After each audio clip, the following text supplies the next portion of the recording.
So installation of the door grip storage pocket on the other door is exactly the same as it is on the other side. Just make sure it's the right side, it follows the contour of the door grip.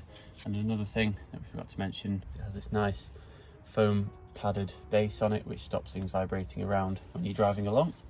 So same again, just remove these two screws. Don't go too crazy with them because you don't want to round them off.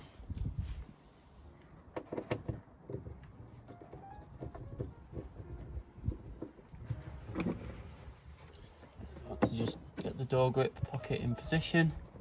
If you have a look down it, you'll see that the holes all line up. So just wait for it to purchase. There we are. Just do one of the screws loosely and then get the other one. Same again. Make sure that purchases. There we go. No need to over tighten it. Don't want to break anything.